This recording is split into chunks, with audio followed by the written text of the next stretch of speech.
in the Pac-12. So moving on from Stanford, we have UCLA. UCLA 9-3 last year, 6-3 in conference play. Lost the Sun Bowl to Pitt. Shout out Pat Narduzzi and Michigan State. Got to get my MSU shots outs in. They lost DTR to the NFL, which y'all saw at the Hall of Fame game. Tear it up. They lost Zach Charbonnet to the NFL. Now paid. Funny, I find it funny that now Kenneth Walker and Zach Charbonnet shares the backfield. You know, MSU, Michigan. I mean, Zach Charbonnet went to Michigan first, then UCLA. So I just find that a little funny. One of my favorite running backs last year, I know he went to a MAC school, Carson Steele, transfers in from Ball State. One of the best backs, in my opinion, in the country. Colin Shalee transfers in from Kent State, quarterback. Let me just read something from Carson Steele, though. 1,556 yards, 14 touchdowns at Ball State. Colin Shalee, 2,109 yards as a quarterback, so not great, but not bad. 13 touchdowns, 492 rushing yards. So he'll be able to do not what DTR did to that level, but he'll be able to run and pass, which Chip Kelly would love.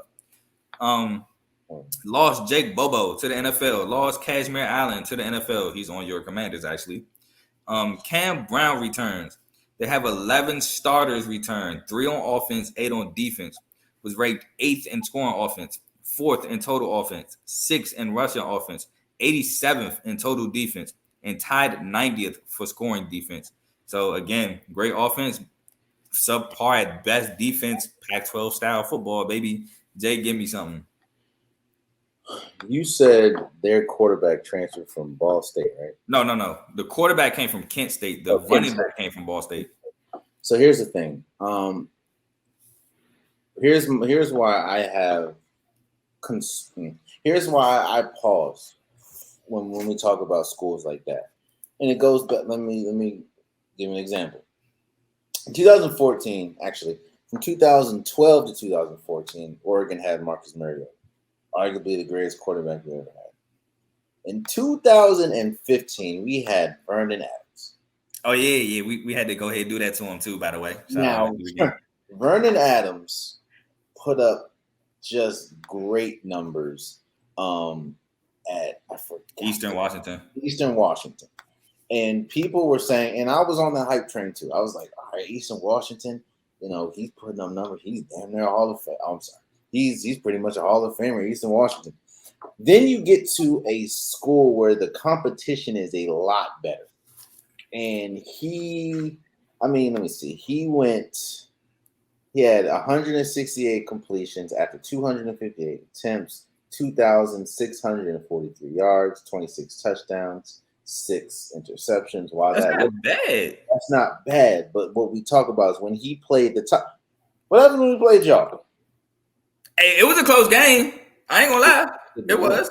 No, y'all lost but that's MSU though. That was prime MSU. That was MSU that won the Big Ten championship game that year. Not to mention, who did we lose to where they came all the way back?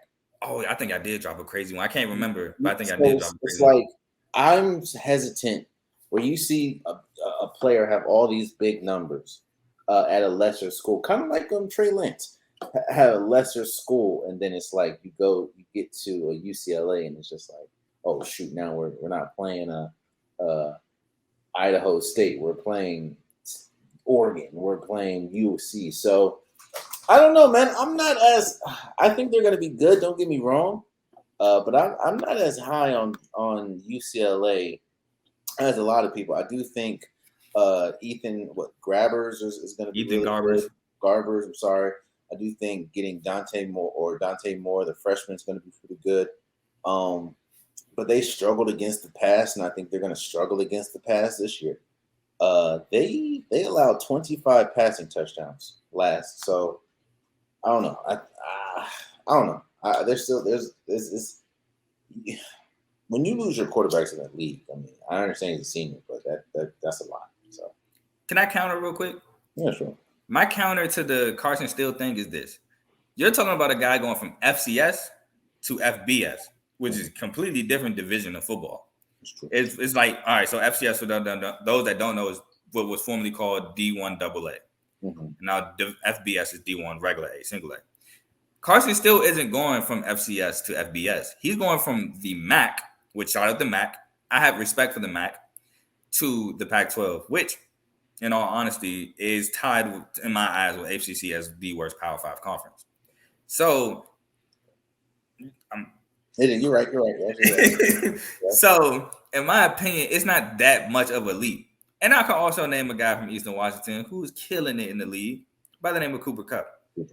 But there's a difference between going from college to pros, you know what I'm saying, to college. But it's just in the example of sometimes some people be at FCS schools and you don't know why. Sometimes people be at other schools like a Ball State, other places like that, and you don't know why. And then they get their chance, and then they can go up and they can keep killing it. I think Carson Steele, 1,500 yards might be a little out of reach, but I for sure think he can go for over 1,000 double-digit touchdowns, especially with Chip Kelly masterminding that offense. Chip Kelly's also not good at scheming defenses either. I mean, we saw that everywhere he went. Ain't got nothing to do with my dog Carson Steele. I'm a big Chip Kelly fan. We know what he did for the Score Oregon and for for the Sirens, and for the Eagles. But I don't know, man. I don't know. This is the perfect conference for him because defense is optional outside of one school. I really like the Carson Steele move. But we go on from that to UCLA having the 25th overall recruiting class. The schedule starts with a Coastal Carolina game, which if I would recommend kind of watch my boy Grayson McCall. I know a couple of people that's high on Grayson McCall, including myself. I don't know why he came back to Coastal. I think he should have left, went to a higher platform. I think he should have went to Florida, to be honest. I think he would have beat. I think Florida got Graham Mertz now, or Graham Mertz. I think he would have beat him out for that starting job. But Stephen here, no there. I have that as a W against Coastal Carolina. I have that as a W as well. From Coastal Carolina, we have two at San Diego State. I have that as a W. San Diego State. Yeah, I have that as a W. From San Diego State, we go to North Carolina Central. I have that as a W. This ain't basketball. No, I don't. It's a L. I mean, it's a W. It's a W. From North Carolina Central, we go to our first Pac-12 game for UCLA at Utah. I have it as an L. L. I think you, as tough as we'll talk about in a second. I have that as an L. All right. From Utah, we go to Washington State, which I have as a W. W. From Washington State, I go to at Oregon State, where I have that as a W. W. From Oregon State, at Stanford, I have as a W. Stanford. From Stanford, we go to Colorado. I have as a W. Hey, don't disrespect Colorado. Just say W and keep it pushing, bro. It's a W. From Colorado, we go to Arizona, which I have as a W. W. From Arizona, we go to Arizona State, which I have as a W. W. From Arizona State, we go to at SC, which I have as an L. That's going to be a really good game. It is a prime time. I'm going to try my hardest to stay up to watch that. From SC, we go to Cal, and I have that as a W for senior. I have that as a trap game, but I have Cal losing that game. That is going to be a trap game. All right, so that has me having UCLA finishing at 10-2, 7-2 in the conference. Could be good enough for second best. Maybe not. Yeah. I think we're going to talk about USC in a second.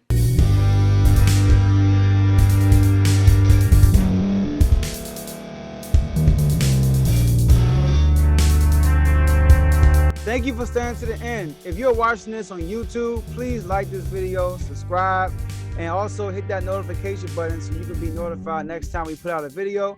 If you're listening on any podcast platform, subscribe and hit that notification button, y'all, so you can be notified we put out another podcast audio. And last but not least, hit that share button. No matter what you're listening to or watching it, hit that share button and send it to somebody that you know that would love to watch this episode you just listened to. So once again, thank you for staying to the end, and we'll see y'all in the next episode.